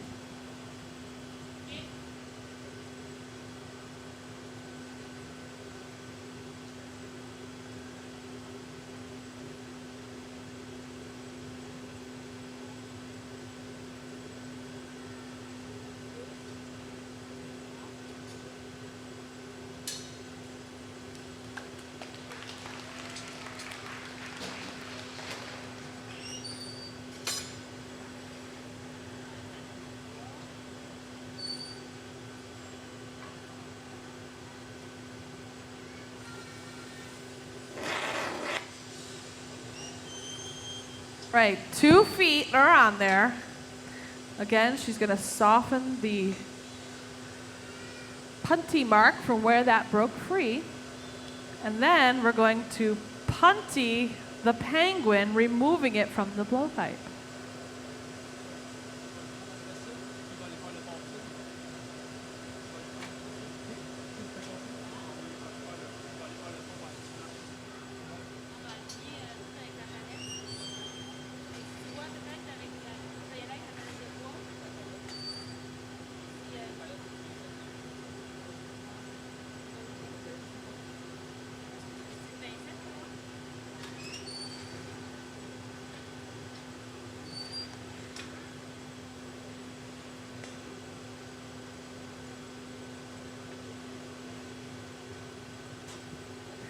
All right, so they're going to paddle this to make sure that it will stand up nice and straight.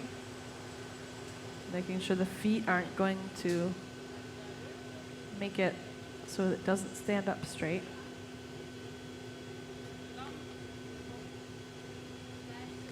And they use the wood and different things to flatten the bottom. Quick flash.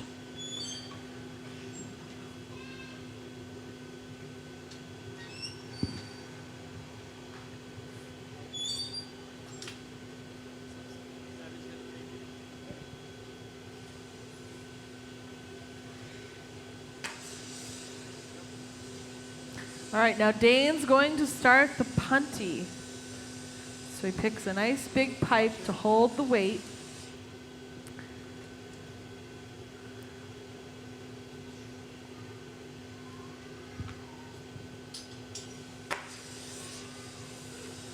And they're going to drill a tiny little hole in the bottom of the penguin.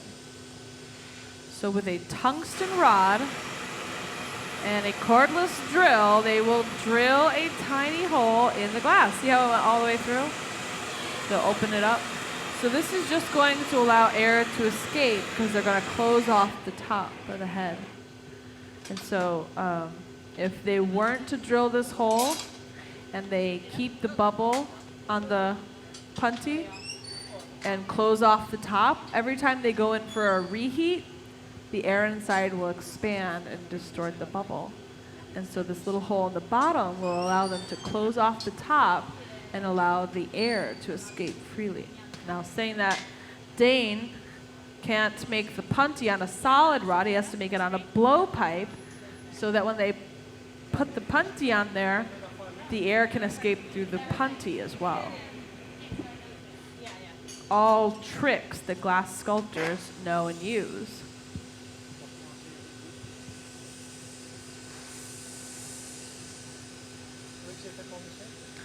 So, they're going to start to heat up that area that they will break the glass free on. Make sure that this line is nice and tight.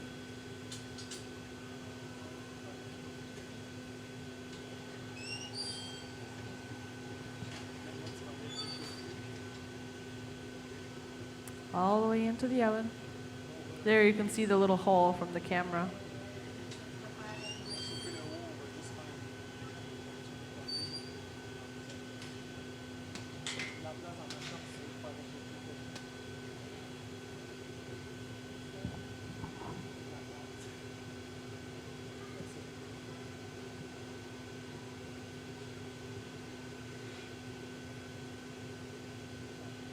So now they're just waiting. Dane's making the punty, sculpture punty. They'll kind of pinch it out so it's like a crown.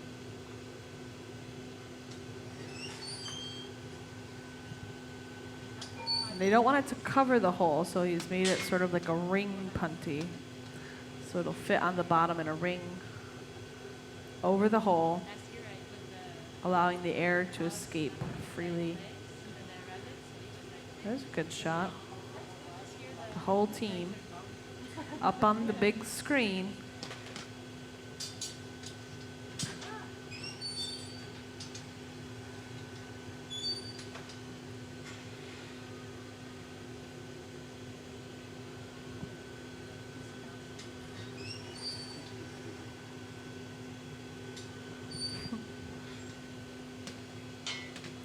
And then the hardest part, besides waiting for this glass penguin to make it out of the annealer over the course of a couple of days, is naming it. We still have to name it, remember? We've got all those names on the board.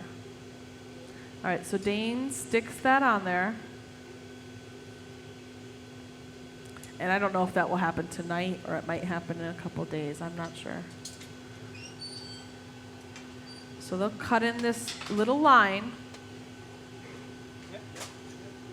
They checked to make sure that the hole was open, which it is. You saw Dane blow through the end of the pipe and they all went, yep, yep, yep. So it is an open hole. Right now they're all jammed up, they're stuck together. So it's got to break off at some point. And we want it to break off at the neckline right there. So Patrick is checking with Dane to see if he's ready. They'll cool off the neckline. with a few drops of cold water. A few drops, here we go. And with a very light tap, it pops right off. Was anyone holding their breath? Yeah, me too.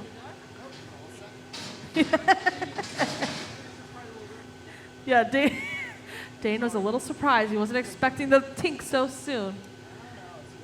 But he's ready. Dane also has about 17 years of experience, so he knows to be ready whenever.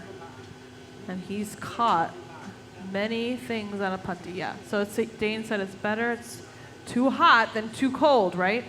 Because if it's too cold and you tap the pipe, the punty pops off. It pops off the pipe, and the piece hits the floor. And nobody wants a floor model, right? Nobody wants broken shards of penguin all over the floor. We don't want to scramble to pick it up off the floor. It does happen. It's not going to happen probably tonight because this is something they've made before. Everything's going to go really smooth. When things start to go wrong is when you're given a time limit and you're told you have a challenge to make and you've never worked with your assistant, like on the show Blown Away, right, Patrick? Was that stressful or what? Just enough. Just the right amount of pressure. Yep. So if you haven't seen the show, it's a fun show to watch. So glass blowing is a really nice process to use for a sort of a reality show or a competition. I should say a competition show, because everything has to be just right. And if you're off, you'll notice there's a lot of times, like the team from Corning, we even went up for the last episode, and some of the pieces we made did not survive, and they broke and they cracked, and we had to start over. And so it does happen, especially if you're making something new and pushing the limits. Yeah, they closed off the top. There we go. So here tonight, we don't have a time limit. The team has been working, the three of them, yay! The three of them have been working together for years. They're very familiar with each other. Our team has years of experience. So Dane and Katie, they have lots of experience. So everything should go really smooth today. The pressure's not there. This is not a competition. This is a fun glass blowing demonstration. So there's none of that pressure. No one's going home tonight. No one's getting kicked off the show tonight. So that's always a nice thing. The only thing we hope that happens tonight is everyone goes home with a glass pet. That's what we're hoping for. We hope that all the little cats and dogs and rabbits get adopted tonight to their forever homes. You got a glass pet? Which glass pet do you have? Oh, a purple cat for her fiance. How nice. Does he love cats? He loves cats, and purple cats are the best, right? You can't get a purple cat in real life unless you dye it, and that's just inhumane. Not a good idea. I don't recommend dyeing the cat's fur, yeah. But if you have a glass cat, they come in all different colors. Do we have a black cat? We're out of black. Oh no. Oh no. Well, we'll have to ask Catherine that when she has some free time, if she could make some more black cats. I bet those sell out pretty quick because everybody loves black cats. I think, right? Yeah. It's Halloween coming up. Everyone wants a black cat for Halloween.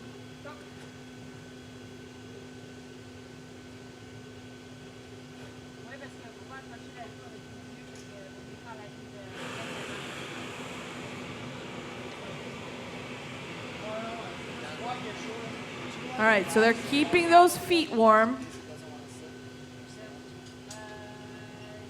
You notice Katie's opening up the doors on the oven. We want to make sure that this fits in and out of the oven. so she'll open up those doors so they can get in and out. Not only do we not want to hit the glass with the doors because it'll fall off the punty, but also it will stick to the doors. So glass is very sticky. It will stick to anything else that is hot, including those hot ceramic doors. So all that's left is the eyes, those big bubble eyes. I still like the name Bopper because those eyes are bopping right out of his head. Oh yeah, and then the little crest or the mohawk, because we're getting out. Oh, we've got the corn yellow back out for the beak. And the beak first, and then the mohawk. Is it a mohawk or a crest? Or neither? Maybe it's just some hair, just some fluff at the top. I like to think of it as a mohawk. I think it's kind of cool. It looks kind of, yeah. It's whatever you want it to be, right? Yep. Question? What kind of penguin is it? It's a soda lime penguin. Soda lime. It's made of soda lime glass. What's the main ingredient of our glass? Does anybody know? Plastic? No! No! This isn't the Corning Museum of Plastic. Yeah. Silica sand. Yeah, silica sand is the main ingredient. And the next ingredient is soda ash. So soda ash reduces the silica's melting temperature, and limestone is the stabilizer. So silica, soda ash, and limestone. It's the most common glass in the world. So this penguin is a soda lime glass penguin. Very rare. Very rare.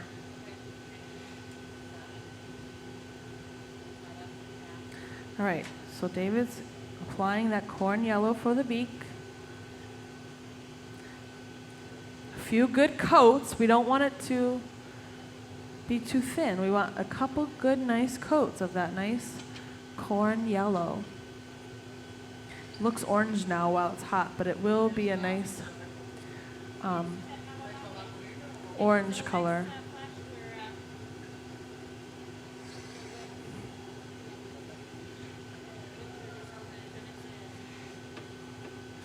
All right, so they use the torch to keep the punty warm. Catherine's got a set of large shears in her hand. So the bigger the cut, the bigger the shear. And so we've got little tiny shears for making goblets. We've got shears called, so the shears she has in her hand now, we call those like a large shear or a casting shear, nice and large. We've got these little trim shears for cutting little tiny things. These are nice. These are duckbill shears. They look like a duck's bill. So all sorts of shears for using different things. So she's got the large shears, so watch this. They stick it on. Ooh, that's a nice shot. They stretch it up, and watch this. She'll cut it free. Look at that. What do you think?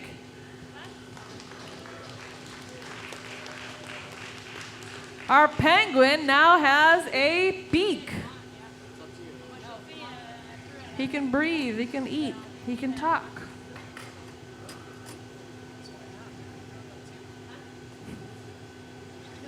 He can walk and talk, but he can't see yet because he doesn't have his big bubble eyes. Bopper. They're gonna bop right out of his head.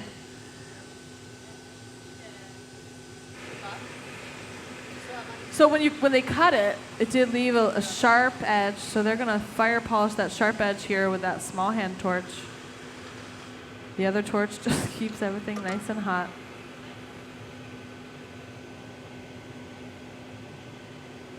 A graphite paddle will make sure that this is the perfect cone shape.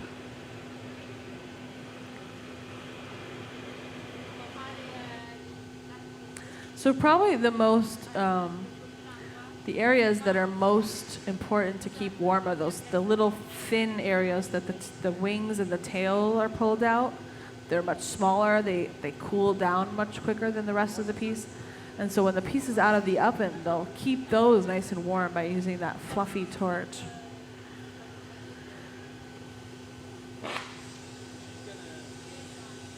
All right, so now they're going to start heating up the eye socket area. And then David's going to start to pull the eyes out of the oven, or out of the garage here. So they're pre-made, so all they have to do is bop them right on there.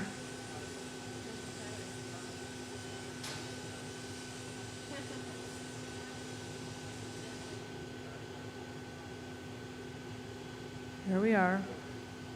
Catherine pushes in the eye socket. It's always nice that this has a place to go, a nice little socket for this eyeball to fit really nicely into.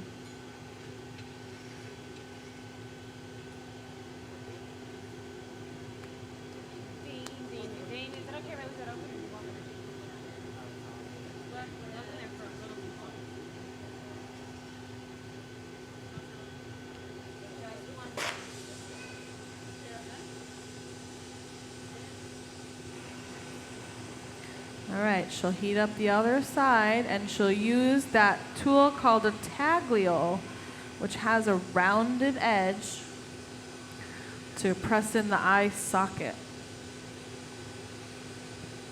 And then the other eye will just pop right in there. See it glowing? It's glowing nice and bright, and now it's nice and soft, and she can just push that tool, there we go, right into the glass.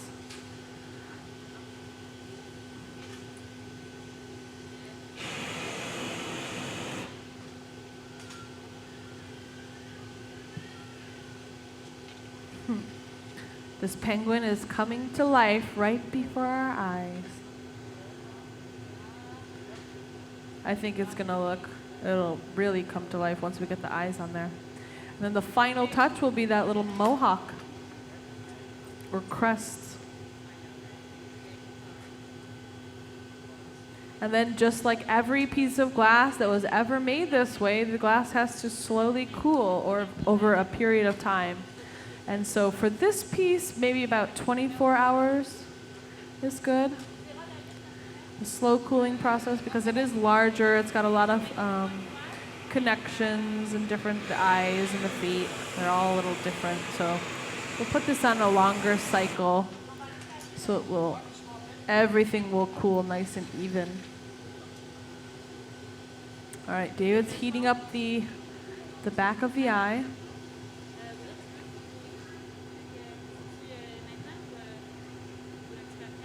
This time, Catherine's got a set of diamond shears.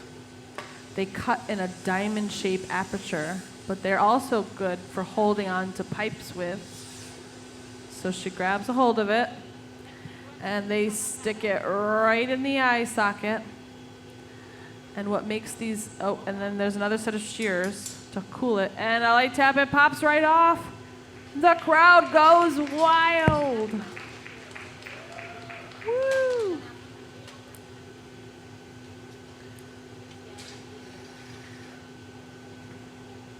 So they're going to torch it, remove the sharp edge from where that punty came off, and do that second eye.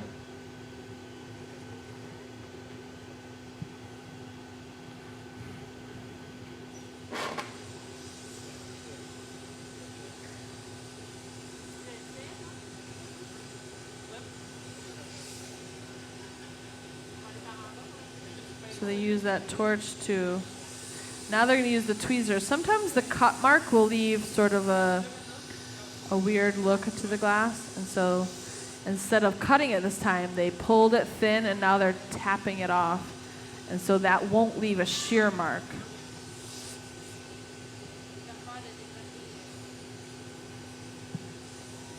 All right, time for the next eye. I like how the eyes aren't looking straight on. They're kind of looking off to the side, which makes it really cartoony, really silly looking. If they were looking straight, if the artist chooses to put this eye straight on, that looks very serious and very focused. But by giving them the eyes that kind of look off two different directions, it gives it that kind of goofy character. And a lot of her pieces have that sort of really fun, whimsical kind of personality.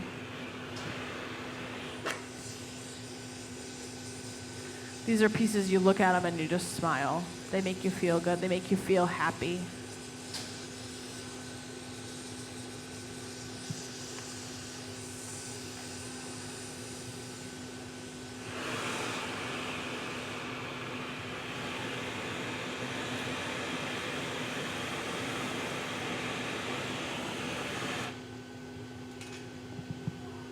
Okay, we're getting pretty close.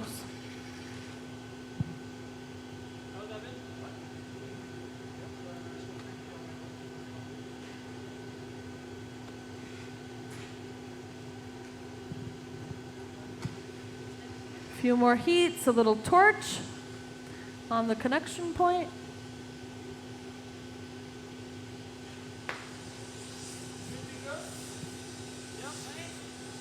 You know, they ask, are you good to go?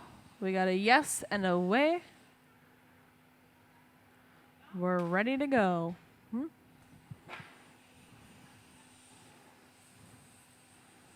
And in with the other eye. And look at this penguin. How cute is that? Do you love it? Yeah. I love it.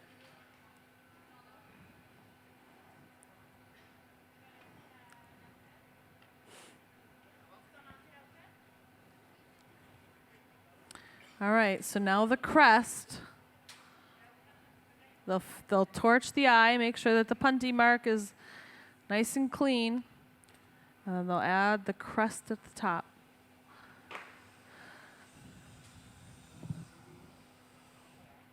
Any questions while we're finishing up? Yep. No.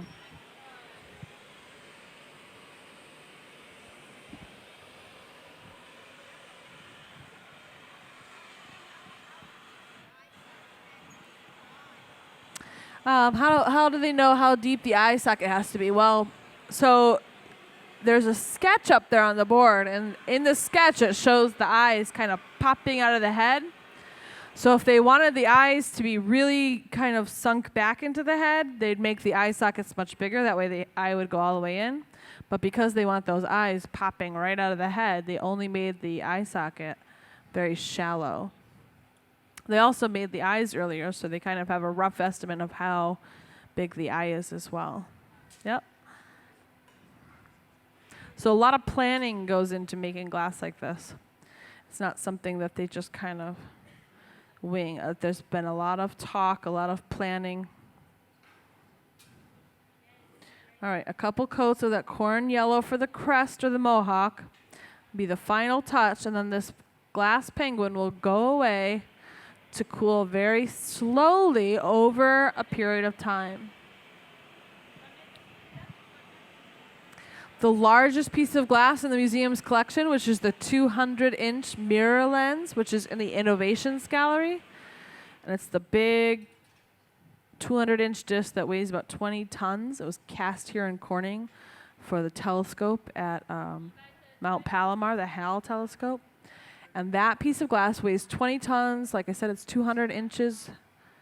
And it had to slowly cool or anneal for 11 months. So a very long time. So the bigger the glass, the thicker the glass, the longer that annealing cycle is. But for this piece, maybe about 24 hours, maybe more or less. We'll ask Dane here in just a minute how much he thinks it weighs. Every time they add more glass, it does get a little heavier. So there's the mohawk. Now they're going to cut the little bits into it, and just like that, Catherine puts the final touches on this beautiful penguin. Cool. Dane, if you had to guess how much that weighed, what would you say? 12 to 15 pounds. Yeah, pretty heavy. Would you agree, David? Yep. Yeah, it's not a light piece of glass. This is a big piece of glass, so it is pretty heavy.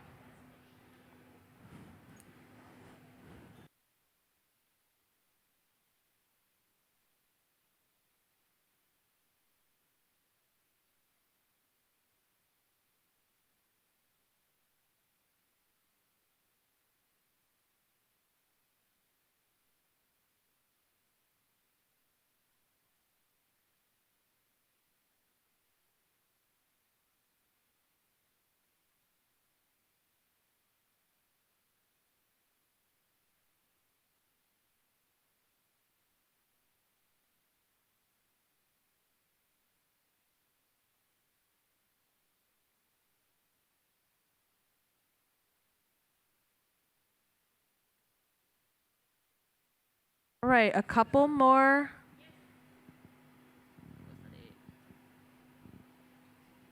Couple more flashes, and then somebody's going to suit up. Oh, Dane's already suited up in his silver suit with his Kevlar gloves and his face shield. This will be the last look at this beautiful penguin before it slowly cools. Before we break this off, the museum is now closed. So as you exit, we're going to ask you not to exit through the galleries, but to come down if you're able and make your way out to this side and through the front entrance, because the museum is now closed. And so we won't be going back into the galleries at this point. Your tickets are good for tomorrow if you want to come back, however. If you are interested in purchasing a pet, I believe the shops are now closed, so you can do that online or come back tomorrow or any time throughout the year. All right.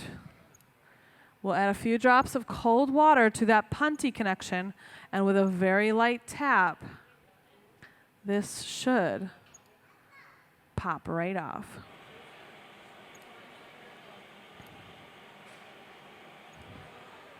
So Katie's going to grab the doors. Dane's going to carry it into the oven.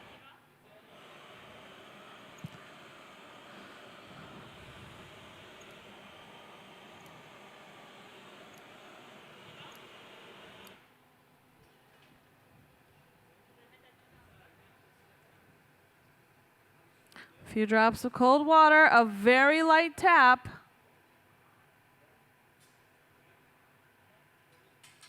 Pops right off. That small hand torch will remove the sharp edge from where that broke free and into our slow cooling oven, where we can get a closer look at this beautiful glass penguin in the morning. Dane's going to see if it stands up. If it doesn't, he'll lay it down. And there we are.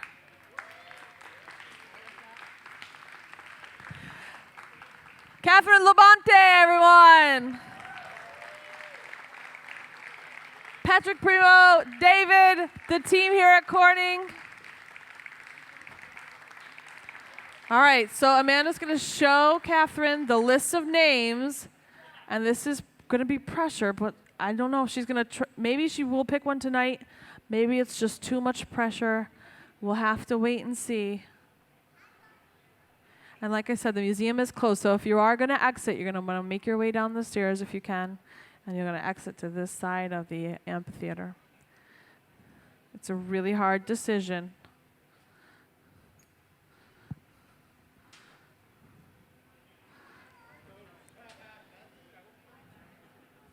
If you have any questions, feel free to come down and ask. Dilly dilly. Dilly dilly, chilly dilly. Chilly dilly is the penguin. Have a wonderful evening. Thanks for coming, and enjoy the rest of your night.